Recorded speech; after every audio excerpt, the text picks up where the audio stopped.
Abrimos, señoras y señores, la tertulia de este jueves 30 de abril del año 2020. Seguimos encontrándonos con los integrantes de estas mesas, cada uno en sus casas. Voy con los saludos entonces. ¿Con quién empiezo? A ver, tate, suerte para... Carlos Ramela. ¿Qué tal? Buen día. ¿Todo bien, Carlos? Todo bien, acá estoy pronto. Esteban Valenti, buen día. Con dificultades con la tecnología. Sí, estamos todos en este aprendizaje acelerado, pero vamos bien. Esteban. Vamos bien. Buenos días, Emiliano. Mirá que el tapaboca lo tenés que ponértelo vos, no el micrófono. Sí, estoy ensayando variantes. Desde ayer le pongo el tapabocas al micrófono, que también hay que hacerlo, ¿no? Al micrófono hay que aislarlo en la medida que eventualmente puede ser usado por otros. La realidad indica que en estos días, tal cual estamos funcionando en la radio, este micrófono lo uso yo solo, pero igual, por las dudas, le coloco la protección. Sigo con Martín Couto, buen día. Hola, muy buenos días, Emiliano, compañeros y audiencia. Y por último, el saludo para Daniel Superviel. ¿Qué tal? Muy buenos días para todos, un gusto estar el sexto jueves en esta modalidad de esta tertulia. Podemos hacer una apuesta. ¿Cuántos jueves más? No. En estas condiciones, digo. Por favor. Cuanto aguantemos nosotros, no el coronavirus. Bueno, vamos a nuestro primer tema.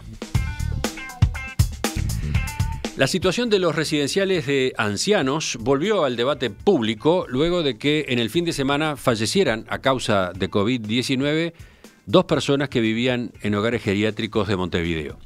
El domingo, en una conferencia de prensa, el ministro de Desarrollo Social, Pablo Bartol, dijo que en Uruguay hay más de 1.300 adultos mayores que viven en condiciones espeluznantes en algunos de esos centros. El secretario de la Presidencia, Álvaro Delgado, por su lado, indicó: hay 110 residenciales que están por debajo del respeto por los derechos humanos. Gran parte del Uruguay viene mirando para el costado en este tema, agregó Delgado. Estas declaraciones molestaron al exsecretario del Sistema Nacional de Cuidados en el tercer gobierno de Frente Amplista, Julio Bango. En entrevista en El Espectador, Bango dijo que parecía que Delgado se estaba enterando de la situación de los residenciales el domingo, cuando el gobierno anterior lo hizo público en 2015. Me parece que eso revela o falta de información o si no la intención de pegar algún tiro por elevación, que espero que no sea el caso. Bango dijo que no solo está de acuerdo con las cifras que dio el Poder Ejecutivo, sino que las conoce porque las elaboró y las presentó la segunda administración de Tabaré Vázquez. Además sostuvo que la coordinación Mides, Ministerio de Salud, que se anunció para atender la situación de los residenciales, existe hace 5 años dentro del Plan Nacional de Cuidados. ¿Le informan lo que están haciendo los ministros a presidencia o ni siquiera saben lo que están haciendo?, se preguntó Bango. Bueno, ¿cómo vieron este cruce y cómo vieron el tema de fondo, ¿no? Los residenciales en Uruguay. Empezamos con Martín Couto. Sí, yo, como bien decías ahora al final, Emiliano, creo que hay como dos abordajes. Uno tiene que ver con el tema de fondo y el otro con el cruce. Empezando por el último, que creo que es el más sencillo, a mí me parece que hay que no es la primera vez que pasa en este poco tiempo de gobierno de la coalición multicolor, no es la primera vez que pasa este intento o esta salida sin toda la información, por esta búsqueda de instalar que hay datos ocultos y que hay una realidad nefasta que nadie conocía y que el gobierno se está enterando ahora. Yo creo que eso no es ajustado a la realidad. Es cierto esto de que en el caso de los hogares, los residenciales de adultos mayores, el relevamiento se hizo en el periodo anterior, es decir, no en el último del Frente Amplio, sino en el anterior, cuando se hizo un trabajo de diseño de una posible política de cuidados, me refiero a 2010-2015, y entonces en realidad la verdad es que uno no sabe cómo encarar esta situación en donde el gobierno pareciera que intenta trabajar sobre la idea de una herencia maldita y desconocida en estos primeros tiempos, entre otras cosas pareciera hasta como una excusa por algunas medidas que se tienen que tomar ahora, por ejemplo, la situación de los hogares frente al coronavirus. Creo además, yendo al tema de fondo, que los cuidados en Uruguay siempre fueron un tema al que no se le prestó importancia, siempre fue un tema identificado como una cuestión privada de las familias, particularmente de las mujeres. Esto tiene una explicación con marcos conceptuales y hasta estudios históricos enormes de sobre todo de las feministas, en donde se plantea, bueno, ¿por qué es que hay determinadas cosas que la sociedad no valora? Y justo esas cosas están vinculadas con las tareas que la sociedad le asigna a las mujeres. En este caso, el trabajo no remunerado en torno a los cuidados. ¿Qué quiero decir con todo esto? Pasar a entender los cuidados como una responsabilidad y una preocupación también del Estado, implica un camino muy grande. Y esto explica entonces por qué esta contradicción que el propio gobierno reconoció, que no se trata de andar cerrando residenciales porque no hay dónde llevar a las personas, esto se trata de un proceso largo, de un proceso complejo y de un proceso en donde la gente no puede quedar tirada en la calle mientras se encuentran las soluciones óptimas. De hecho, y esto lo dejo apuntado para terminar esta intervención, Bango, en alguna de las notas que dio, planteó incluso que se estaba diseñando un bono para beneficiar a aquellos adultos mayores que quedaran sin hogar, porque el hogar fuera clausurado, un bono que compensara el dinero que necesitaban para entrar a otro hogar. Eso es algo que quedó pendiente, que se diseñó pero que no se llegó a implementar, y que sería bueno que se usara esa línea de acción para efectivamente tenerlo como una herramienta para atacar esta situación compleja con justamente la población de riesgo para este virus. Daniel, ¿vamos contigo? Sí, voy a citar un cuento de Augusto Monterroso, escritor guatemalteco, que dice, bien sencillo, ya es bastante conocido: cuando despertó, el dinosaurio todavía estaba allí.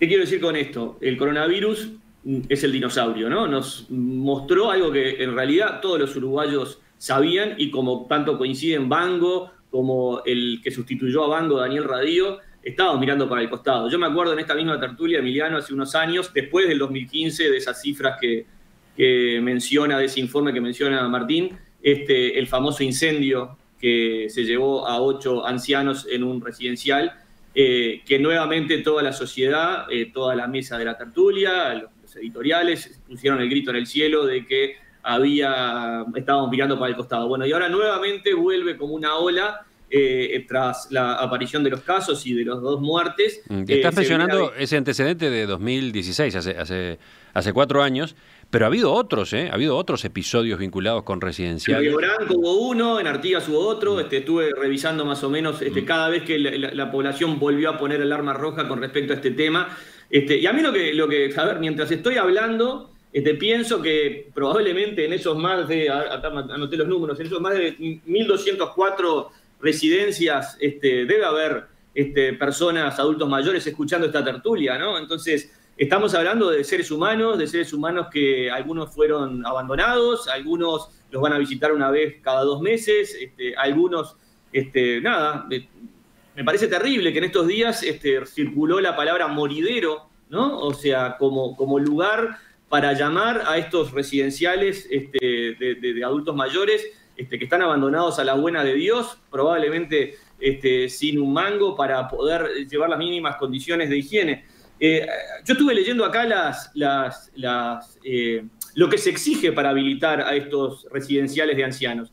Y si uno se pone a leerlos, o sea, es totalmente irreal la exigencia, que por otra parte es lo que hay que hacer para que funcionen habilitados, ¿no? Hablan de que no pueden haber bajadas en las casas, que no se pueden poner a los ancianos en los garajes, ni en los altillos, ni en los parrilleros, que la habilitación de bomberos nunca llega, porque mínimo, más de 750 metros cuadrados es una erogación de $10.000, entonces no compran los bomberitos esos rojos que se colocan en las escaleras porque no tienen el dinero para hacerlos. Por otro lado, es lo que dice Martín, que no se pueden cerrar porque no tienen a dónde llevarlos. O sea, el dinosaurio sigue allí. Entonces, ojalá que no se partidice políticamente y entremos en una discusión como la que plantea Martín: vos no lo hiciste, yo lo hice, yo lo voy a hacer, y pasar facturas, sino que puntualmente se llegue a un protocolo realista, no como el que acabo de leer, que es probable que no se pueda cumplir, porque habría que hacer edificios particulares para estos ancianos mayores, y podamos llegar a un término medio donde haya dignidad humana, donde no haya más de 109, donde se violan los derechos humanos, algo que nos preocupa a todos los uruguayos, y que podemos elevar a esos 109 que dejen de estar en punto rojo, y que asumamos este tema de una vez por todas como política nacional, como política pública nacional. Eso es lo que yo deseo. El coronavirus viene a desnudar todo eso. Esteban. Bueno, tú dividiste bien el tema. ningún uruguayo que esté medianamente informado puede desconocer que todos sabíamos que la situación de la residencia de ancianos era abismalmente diferente entre un extremo y el otro. Segundo, que eran muchos. ¿Por qué? Porque en Uruguay tenemos una población alta y ha crecido la cuestión de que las familias, una parte de la familia depositan a los ancianos en ese tipo de residencia. Eso es una cosa absolutamente indiscutible. Además, lo dice el propio banco desde el 2015. Pero lo que pasa es que se está acusando a sí mismo y está acusando al gobierno. Vamos a entendernos claro. 5 años de una responsabilidad absolutamente intransferible para el Estado uruguayo, porque esa gente son uruguayos que trabajaron, que vivieron su vida en este país. Que vivan sin ningún tipo de delito, porque además no queda ni siquiera esa argumentación ridícula de que, bueno, si delinquieron viven como perros por culpa de ellos. No, esta gente vive horrible, hay un número importante, y durante 5 o 6 años no se hizo casi nada. Es cierto que se hizo una línea de crédito de 500.000 pesos que no la fue a buscar casi nadie. Ninguna de las... ¿Por qué? Porque eso es la mercantilización más absoluta de un drama social. Las casas esas, con la menor cantidad de plata posible, mantienen a esos seres humanos en condiciones infrahumanas, un número importante, y acá lo que hay que mirar es para adelante. O si se termina el coronavirus, vamos a esperar otros 10 años que venga alguna otra cosa para ocupar de que el Estado se tiene que hacer cargo. Y el Estado se equivocó. El Plan Nacional de Cuidados, si se hubiera invertido una parte fundamental de la plata del Plan Nacional de Cuidados, que era una solución en busca de problemas, cuando tenía un problema muy grave que tendría que haber atendido, creando sistemas de atención a los ancianos para sacarlos de esos lugares. El problema no es criticar, el problema no es explicar cómo tiene que volar un avión, sino hacerlo volar y que se mantenga en el aire, y de acá para adelante. Y eso es lo que no se hizo. Ahora estamos en emergencia, que están tomando una serie de medidas, yo no las puedo jugar porque no tengo elementos para jugarlo. Lo que sí quiero decir es que la sociedad uruguaya, el gobierno uruguayo, el Estado uruguayo, incluyendo las intendencias, tienen que resolver ese problema porque es una responsabilidad intransferible del Estado. No todos las casas de salud o las casas de residencia de ancianos tienen que ser privadas. Puede haber también algunas estatales importantes y puede haber... el fondo del problema es uno. Tiene que vivir la gente en condiciones mínimas. Hay una palabra que la estoy odiando y me tiene absolutamente repodrido, que es protocolo. Ahora todo se arregla con protocolo. Entonces el protocolo dice tal cosa y el protocolo... Es como escuché sobre el Hospital Macié, que el problema es un problema de protocolo. Discúlpame, ¿qué querés? ¿Que te pongan un protocolo que un policía no se tiene que dejar robar el arma? Es ridículo. Solamente un representante del sindicato de policías que ahora pasó de posición a posición puede explicar eso. No, chao, si sos policía no podés no tener el entrenamiento básico para que en cualquier situación no te roben la pistola. Bueno, esto sucede lo mismo. Hay que darle a esa gente una condición mínima y hay que hacerlo rápido, porque después, aunque no haya coronavirus, van a seguir viviendo en condiciones subhumanas. Tengo de los oyentes una cantidad de mensajes. Por ejemplo, este de Etel que pregunta, ¿cuándo el abordaje de este tema se hará a partir de esta pregunta? ¿Por qué se necesitan estos lugares? ¿Por qué tantos mayores solos? ¿Por qué tanta gente sola para cuidar a su familiar mayor? Sí, está claro que ha habido un vuelco hacia estos lugares, está claro que ha habido un vuelco a que las personas de la tercera edad pasen a residir en hogares de estas características. Hay muchas explicaciones, ¿no? Una, el aumento de la esperanza de vida. Otra, el hecho de que con la esperanza de vida también han venido muchas patologías que hacen que la residencia en la casa, por ejemplo, en la casa familiar, no sea sencilla, sea complicada, porque esa persona requiere atención especializada. Pero también hay una tendencia, hay otra parte de los casos que se explican por una tendencia a que esa sea la solución, simplemente. Y entonces ahí viene otra pregunta. Sergio del Parque Rodó dice: los seres humanos estamos más preparados íntimamente para cuidar niños que para cuidar a nuestros mayores. Bueno, esas son algunas reflexiones que van no sobre la situación misma de los residenciales, sino sobre lo que está pasando, las nuevas tendencias. Pero continúo ahora con Carlos, que todavía no habló. Bueno, sí, lamentablemente este es un tema que nos interpela a todos, que no hay que politizarlo, porque evidentemente en este largo proceso de semi-abandono de parte de estos residenciales hay omisiones y culpas de todos. Nadie puede decir yo hice todo bien y esto no debió pasar. Yo creo que son esos temas que de alguna manera, si bien se tienen en la agenda, mientras van yendo y se van manejando y no surgen situaciones como esta del coronavirus o crisis similares, de alguna forma no saltan al primer plano. No creo que deba buscarse el culpable diciendo en este periodo, en el periodo anterior, los 15 años de gobierno del Frente, no se hizo nada. En fin, yo creo que esto es una responsabilidad común de todos. Es una carencia que nadie puso sobre la mesa o que la pusieron de manera muy suave y no se insistió mayormente.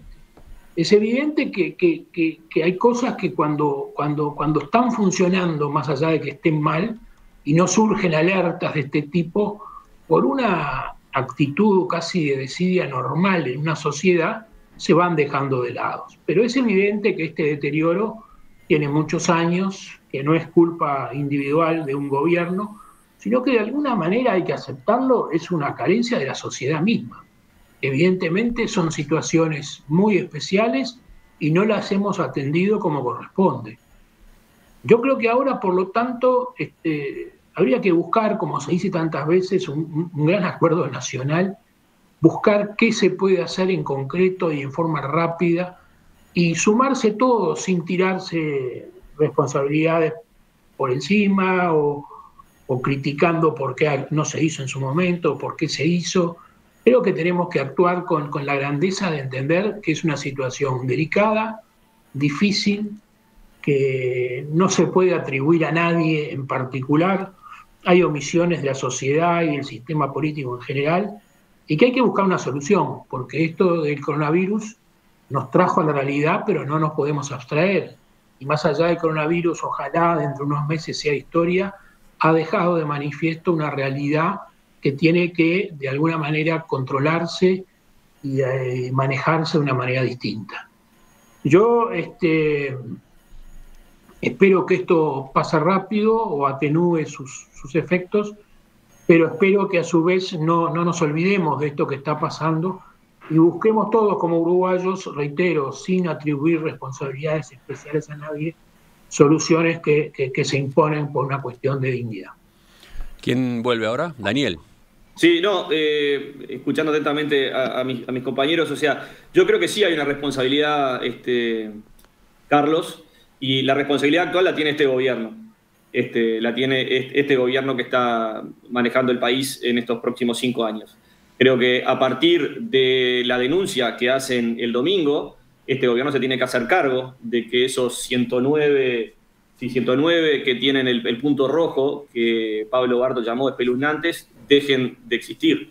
O sea, creo que este gobierno tiene que avanzar y tomar medidas para que lo que no se hizo en el pasado se haga efectivamente. Así que me parece que sí, que acá hay responsabilidades y la responsabilidad es de este gobierno a partir del domingo y a partir del momento en que asumieron. Martín. A ver. No, Carlos, sí. Una cosa, Emiliano, sí. No sé, súper bien si no entendiste bien el uso del término responsabilidad. Yo no digo, obviamente, que quien está en el gobierno hoy, hace 2 meses, no tenga la responsabilidad de comandar el barco y actuar en el sentido correcto. Yo me refería en responsabilidad a sinónimo de culpabilidad. Yo no puedo aceptar que se diga la culpa la tiene el gobierno del Frente Último porque no hizo esto, o el gobierno Colorado del 2000 porque no previó. Yo creo que ahí estamos perdiendo tiempo y estamos empeorando las cosas. Estoy de acuerdo. Obviamente sí, la responsabilidad desde este momento es de quien está al mando y al gobierno, y espero que la asuma como corresponde. Tengo más mensajes antes de continuar escuchando a los tertulianos. Me parece interesante el de Giacomo, que dice: trabajé en el tema desde el Estado. Mi opinión es que debería implementarse un plan similar a los CAIF, o sea, residencias de gestión público-privada, para que todas estas personas mayores que lo necesiten tengan un lugar digno donde vivir. Este sistema... Totalmente de acuerdo. ¿Esa puede ser una fórmula? Sí, totalmente de acuerdo. Ese sistema, entre comillas, de CAIF, conviviría con los demás tipos de establecimientos privados adecuadamente regulados y fiscalizados, dice este oyente. ¿Martín? Sí, a mí me anoté la verdad un montón de comentarios, así que voy a tratar de tirar titulares. Había la persona que leíste el mensaje anterior de la audiencia hablaba de por qué se necesita. Creo que ahí hay que incorporar fenómenos sociales como el cambio en el tipo de familias que hay hoy en día. Hoy, por ejemplo, la familia mayoritaria en Uruguay no es la familia de hombre, mujer casados, ¿no? Sino que la mayoría de las familias no están estructuradas de esa manera. También las mujeres, que son las que históricamente se hicieron cargo de los cuidados, han salido más al mundo del trabajo. Es decir, creo que hay situaciones complejas y en donde parece que el cuidado tiene que ser compartido en mayor parte entre las familias y el Estado, el mercado y la comunidad. Me parece que en esa redistribución es lo que estamos viviendo, que claro, sin regulación o sin políticas públicas, lleva a situaciones de este tipo. De todos modos, también quiero incorporar acá, Martín, algo que surgía en la entrevista que hacíamos el lunes pasado, acá en Perspectiva, con la Asociación de Residenciales para Adultos Mayores. Casi al comienzo de ese reportaje, nuestro invitado daba los números. En realidad, la población de tercera edad que vive en residenciales es un porcentaje bajo. Creemos, por los problemas que se están planteando, por esta discusión, por condiciones que realmente son indignas, que llegan a darse en algunos de esos hogares, creemos que estamos ante un fenómeno gigante y en realidad el grueso de los adultos mayores viven con sus familias. Eso sale de los relevamientos que se han hecho, ¿no? Capaz que tenemos una visión distorsionada, eso conviene puntualizarlo. Y lo otro, a propósito de por qué, dice otro oyente, por amarga experiencia personal les digo que una de las razones de la existencia y necesidad de estos lugares es pacientes aquejados de Alzheimer. Se ha ido extendiendo esta enfermedad y ellos requieren de una atención de un conjunto de personas especializadas. Ese costo sencillamente es imposible de afrontar en solitario. Debe distribuirse entre varios y eso, entre otras cosas, es lo que hacen los residenciales. Exacto, comparto totalmente esta cuestión de complejizar y sobre todo de no ir a la tentación de culpabilizar, por ejemplo, a las familias por estas situaciones. Yo creo, tirando titulares, que es falso que no se hizo nada. Tenemos un diagnóstico. Entonces, no es que no se hizo nada desde que tenemos el diagnóstico. No se hizo nada antes para no tener ni siquiera el diagnóstico, ni siquiera saber cuáles eran estas casas, en qué condiciones estaban, qué tipo de habilitación tenía y cuáles no. La clandestinidad en este tipo de centros era un fenómeno. Y es un fenómeno todavía importante en el sentido de casas que se abren sin que nadie del Estado mire a ver en qué condiciones se abren. Creo que dos cuestiones más. En primer lugar, yo estoy de acuerdo que tiene que haber una política pública nacional, creo que es el sistema de cuidados. Claro, si uno ve hasta dónde fue el sistema de cuidado, tanto con personas, con adultos mayores, así como primera infancia y personas en situación de dependencia, el límite es la plata. Entonces, creo que para tener una discusión realista sobre la necesidad de una política pública, tenemos que hablar de plata. ¿Cuánto va a poner de plata el Estado? ¿Cuánto va a aumentar el presupuesto en esta situación económica compleja y donde se anuncian ajustes para equilibrar las cuentas? Bueno, acá tenemos un lugar por donde se nos debería ir mucho más plata, porque si no, con una suerte de plan CAIF o lo que sea, no se resuelve. Y por último decir que yo entiendo lo que planteaba Daniel sobre los requerimientos que parecen disparatados para lo que puede dar una casa de salud, pero también creo que lo que no nos puede pasar es bajar los estándares que nos proponemos como sociedad para lograr aprobar o habilitar más casas de salud. Porque los derechos humanos, que lamentablemente en muchas situaciones en este caso, en el caso de las cárceles y en otros, parecen como cuestiones máximas, los derechos humanos deben entenderse como estándares mínimos en referencia a la idea de la dignidad humana. Entonces, esos estándares no los podemos bajar y el trabajo es subir la realidad para que se encuentre con ese deber ser y no flexibilizar lo que le exigimos a estos lugares. Mirá cómo lo plantea otro oyente, Gustavo. No entiendo por qué hay que investigar y condenar violaciones de derechos humanos de hace 40 o 50 años y dejar pasar las que se han concretado en esta materia durante los últimos 15 años.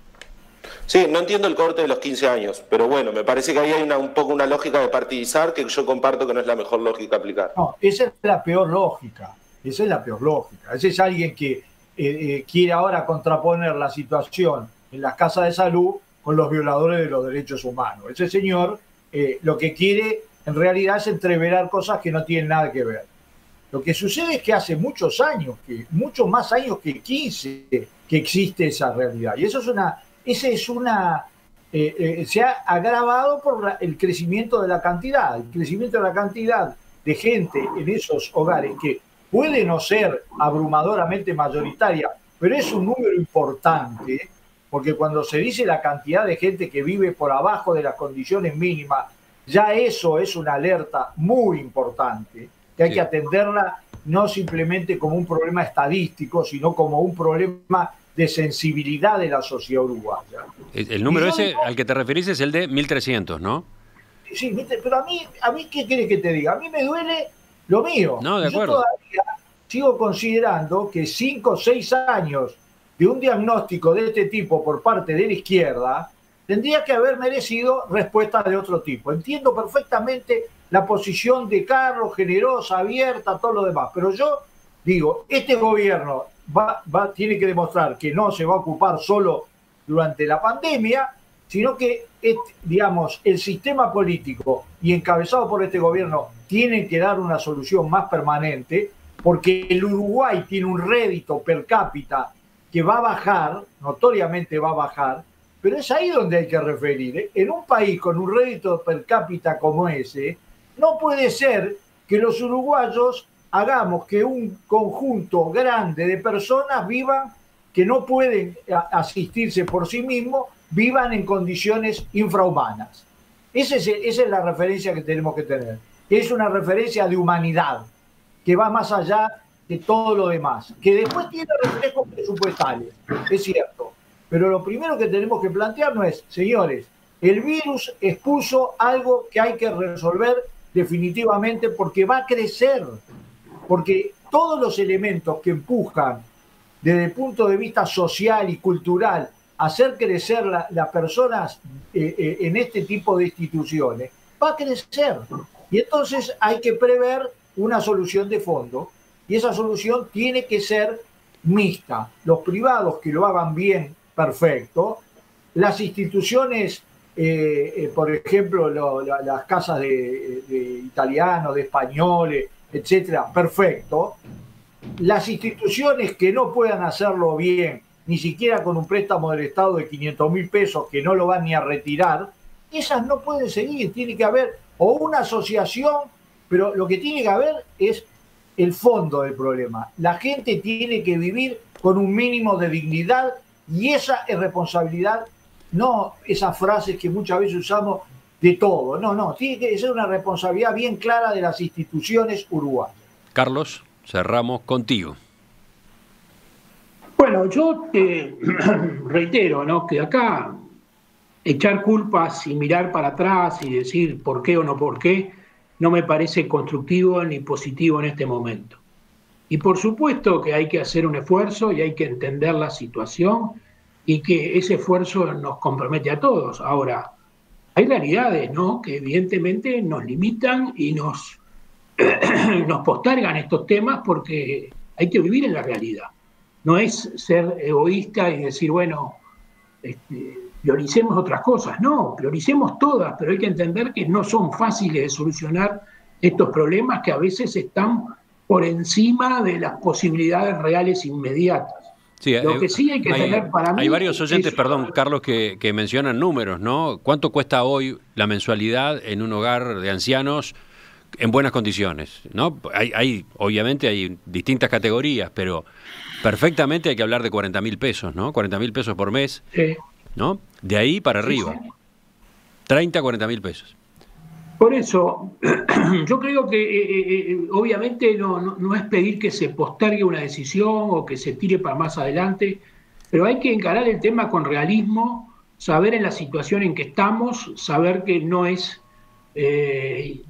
fácil salir de un día para otro, no podemos pensar en milagros y que de alguna forma hay que hacer un acuerdo nacional en que se junten todos los partidos, la ciudadanía, para en este tema buscar elementos que se puedan racionalmente y razonablemente encontrar con facilidad. Es evidente que hay que mejorar, es evidente que si bien había una realidad que era conocida o que por lo menos se sabía, esto del coronavirus ha puesto de manifiesto en todo su esplendor la gravedad y la crudeza de la situación, que nadie la puede ignorar, pero hay que ser realistas y hay que buscar soluciones no para quedar bien, sino para poderlas ejecutar, llevarlas adelante y mejorar esas realidades. Del mismo modo que creo que vale la pena, si no la escucharon, que vayan al archivo, a radiomundo.uy, en busca de la entrevista del lunes con esa asociación que nuclea a una cantidad importante de residenciales de nuestro país y que aspira a abarcar a más, porque de esa manera se puede generalizar un piso mínimo de criterios que esa institución ha ido promoviendo. Bueno, del mismo modo vale la pena también que escuchen, si no escucharon, la entrevista que Gastón González hizo ayer, después de las 11 de la mañana, con Águeda Restaino y Sonia Vázquez de REDAM, Red de Organizaciones de Personas Mayores. Es una forma de tener un testimonio en primera persona de cómo la gente adulta mayor está pasando esta etapa de confinamiento, encierro. Una entrevista en la que este tema, el de los residenciales, también aparece.